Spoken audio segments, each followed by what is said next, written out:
Hi, Mystery Recapped here. Today, I'm going to explain an episode from an American anthology American horror story called Monsters Among Us. Spoilers ahead, watch out, and take care. The episode begins with a girl named Dot Tatler telling us about the day when the world as she knew it ended, while walking into what seems to be a circus fair. It was Saturday, the 3rd of September, 1952. She says the shadows that had sheltered her were banished by the blinding lights of scrutiny. She knew she was entering the gates of hell, but just like the inescapable pull of gravity, there was nothing she could do about it. The movie then cuts to a milkman arriving at Eudora Tatler's country farmhouse in Jupiter, Florida. He notices that Mrs. Tatler still hasn't picked up her delivery from the other day. Worried, he ventures into her home to inspect. To his horror, he finds Mrs. Tatler's brutally murdered dead body lying next to the dining table. He freaks out, but decides to further investigate. He grabs a rolling pin from the kitchen and heads upstairs. He follows a strange noise coming from inside a closet, only to freak out even more. The episode then cuts to an injured woman being wheeled into an operating room. A nurse emerges from the room with a look of disgust on her face from what she has witnessed, and she vomits in the hall. The doctor examines the woman through an X-ray machine and reveals that the injured woman has 1 bladder, 3 kidneys, 4 lungs, and 2 hearts with a shared circulatory system. Later, a nurse reads a news article about the incident. It says a wounded, monstrous creature, possibly a blood relative of Mrs. Tatler, was found in her home. She was thought to have lived alone. A candy striper named Penny speculates that the monster was Mrs. Tatler's child, who she kept hidden from the world. A woman named Elsa Mars arrives and makes small talk with Penny before asking her about the extraordinary creature that's rumored to have been brought into the hospital. Penny refuses to give her information about the patient, but Elsa appeals to Penny's young inner rebel and hands her a business card that says Fraulein Elsa's Cabinet of Curiosities, asking her to visit. Later, Elsa dresses up in Penny's outfit and makes her way into the secure wing where the patient has been kept. She peeks through the curtains to find a woman with 2 heads sleeping on the bed. They are Dot and Bet Tatler, Mrs. Tatler's daughters. Elsa removes the curtains and wakes them up, complimenting their beauty. She hands the sisters a balloon and reveals that she dropped by their home to get them a comfortable dress and because she is nosy. It turns out that the 2 sisters can communicate telepathically. Dot has a serious demeanor and loves quiet, while Bet is more bubbly and likes watching movies. Elsa fails to charm Dot, who sees through her and is wary of her intentions, but manages to smooth talk Bet, comparing her to Jean Arthur. She asks the girls about their sex life and boyfriends, which makes Bet giggle while Dot scoffs in disgust. Elsa then leaves the sisters alone, but not before promising to return. The scene then cuts to a couple, Troy Miller and Bonnie Lipton, making out by the lake Okeechobee. Suddenly, Troy runs to his car to fetch something. As Bonnie waits for her lover to come back, someone is seen coming out of the bush and walking towards her. The girl finally notices the person, and it is revealed to be a clown. It has a creepy grinning mask on the lower half of his face. Bonnie is scared of him at first, but the clown genuflects and gives her fake flowers, making her feel more secure and comfortable. The clown then pulls out bowling pins from his bag as Troy returns. Bonnie gets nervous again when she learns that Troy didn't hire him. The clown again pretends to genuflect and knocks the couple out with the bowling pin. When Bonnie gains consciousness, she finds the clown stabbing Troy to death with a pair of scissors. Frightened, she attempts to run, but the clown catches up to her. At a diner, Elsa is cutting newspaper clippings for her scrapbook about movies, while other patrons are reading about the horrific murder at the Tatler house. Elsa notices a guy named Jimmy Darling, who is wearing leather mittens, flirting with a waitress on the other side of the diner, which, for some reason, enrages her. She confronts him and calls him out for flirting with girls while she works her ass off to find this new place that they can call home, somewhere they can expand their show and build an audience. Jimmy retorts that he overheard their landlord asking her to leave and tells her that she is living in delusion. In a flashback sequence, Elsa is seen hanging laundry while holding a 2-foot-tall grown woman named Ma Petite when her landlord, Mr. Haddonfield, approaches and tells her that he wants her to vacate his land. He wants to lease his land to someone else who is willing to pay in advance and in cash. He tells her that even though she signed a lease for a year, she hasn't had any customers for her show in 2 months. Moreover, Mr. Haddonfield's wife doesn't like having the freaks staying in the field. Elsa retorts that her monsters wouldn't hurt a fly and shows her landlord her silk Belgian lingerie. She hands him her lingerie and invites him into her room for schnapps. Back in the present, Elsa tells Jimmy to mind his business when he wonders out loud how she managed to convince the landlord to let them stay for another month. She then tauntingly asks him what the waitress he was flirting with would think of his deformity.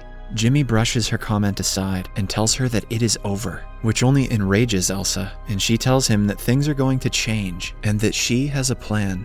The movie then cuts to a suburban home where a group of housewives have gathered for a kiddie party where they complain to each other about their bad sex lives. A woman then appears from the back room, grinning, strutting, and smiling ear to ear, as if someone had just satisfied her immensely. The host then approaches the shy wife among the group and raves to her about a roadside attraction. The shy wife then goes to the back bedroom where Jimmy is waiting for her with his mittens off. It turns out Jimmy's hands are deformed. The woman lays on the bed and lifts her dress up, and Jimmy proceeds to work his magic. Back at the hospital, Elsa asks the girls about the night their mother was murdered. Dot claims that it was a robbery gone bad. She says the robber got enraged when he realized that they had nothing to steal and killed their mother in anger before attacking them. Bet adds that the man wore a fedora and reeked of aqua velva. However, as Bet continues, Elsa recognizes her story as the plot from a Hollywood movie called Gaslight. Elsa then reveals that she knows Mrs. Tatler died 2 days ago before the sisters were found with fresh wounds. She sees through their bullshit and tells them to get their story straight before the police approach them. Meanwhile, the creepy clown continues to go on a crime spree. He brutally murders a couple, Jeffrey and Mildred Bachman, in their home and abducts their 8-year-old son, Corey. The series of murders and kidnappings in a span of 1 month in an otherwise peaceful town leads the police to believe that the same maniac killed the Bachmans, Mrs. Tatler, and Troy Miller, and kidnapped Corey and Bonnie. The clown has held Corey and Bonnie captive in a dilapidated trailer in what seems like the middle of a forest. Seeing the boy so frightened, the man tries to get the boy to smile, but only ends up scaring him even more. Frustrated, the clown then starts throwing things at the cage. Afraid of getting arrested, the Tatler sisters run from the hospital, but Elsa catches them red-handed at home, preparing to flee. She accuses them of killing their mother. She speculates that Bet must have killed Mrs. Tatler in a fit of rage because she wouldn't take them to the movies or let them go out. Dot confesses to this and claims Bet didn't know what she was doing, causing Elsa to speculate that Dot stabbed Bet to make it seem like they were also victimized by their mother's killer. Bet gets straight to the point and asks what Elsa wants from them. Elsa finally reveals her true intentions and takes the sisters to her home. She plans to use them as the star attractions of her freak show that features abnormally developed people. It is September the 3rd. Bet journals in her diary about finally being free. She is mesmerized by the silk, glamour, and lights of the circus. Meanwhile, Dot dreads the future and longs for the quiet of the farm. Elsa's freaks include Jimmy's mother, Ethel, the bearded woman, Meep, the geek, Pepper, and others.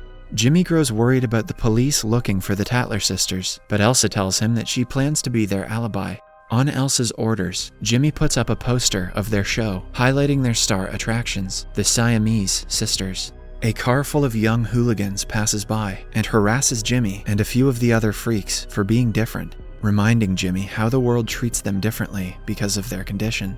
Later that night, a disheveled Penny storms into the dining room and confronts Elsa for drugging her. However, Elsa laughs her off and reminds her that she willingly came with them. She shows Penny footage of a very happy Penny, high as a kite, making out and performing sexual acts with Jimmy and the other freaks. Stunned and horrified, Penny proceeds to leave, threatening to tell the world about the depravity of the freaks. But Elsa stops her and tells her that the real monsters are outside this tent, in the suburbs. The bored, bitter, stifled, soulless housewives who dream of strange erotic pleasures behind closed doors. Meanwhile, Elsa's monsters, who others call depraved, are beautiful heroes who offer their oddity, laughter, and fright to the people in need of entertainment, unabashedly. They lead the life they chose, unlike others. The next day, Jimmy hands his mom the money he made entertaining housewives and tells her that he wants to leave the show to live a normal life. But Ethel shuts him down and tells him this is the normal for them. Later, Jimmy notices a detective inside Dot and Bet's tent, proceeding to arrest them on suspicion of murdering their mother. Jimmy defends them, saying they wouldn't hurt a fly, but the detective calls the twins depraved monsters who could do anything. Fed up with being ridiculed and disrespected for being different, Jimmy kills the detective in a fit of rage. For the first time, Dot feels a sense of community with the freaks and thanks Jimmy for saving them. That night, a snooty and entitled guy named Dandy Mott and his mother Gloria sit in the audience waiting for the show to start. It is revealed Gloria bought the entire show just for her son.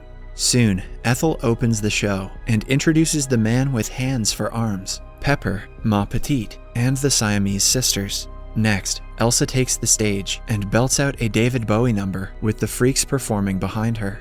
Dandy develops a liking for Dot and Bet, and after the performance, Gloria tells Elsa she wants to buy the twins for her son, revealing she is willing to go as high as $15,000. However, Dot and Bet turn down the offer, saying that the freak show is their home. Upset, Gloria makes fun of Elsa, calling her attempt at singing pathetic and the most freakish thing of all tonight, before storming out. Afterwards, Jimmy leads a procession of the freaks to bury the detective in the woods. He delivers a passionate speech, calling out how badly the world treats them. He says if the world wants to call them monsters without even knowing them, then they will act like monsters. He vows that if anyone tries to mess with them from now on, they will end up like the detective. The freaks then converge on the detective and hack him to bits, as the clown watches it transpire from a distance. Later, when Elsa skips dinner, Ethel brings food to her tent. It seems that Gloria's words have taken a toll on Elsa's mind. When Ethel thanks Elsa for saving them by bringing the twin sisters, Elsa confesses that she didn't bring the twins to save the show. She brought them to save herself. Elsa has always wanted to become a star, but now she wonders if it's too late for her. Taking Elsa's opium pipe away, Ethel assures her that she is gifted and meant to become a household name. After Ethel leaves, Elsa puts on some music and takes off her pantyhose, revealing her artificial legs. Subscribe for more videos like this, turn on notifications, and leave a like to help the channel out. Thank you for watching.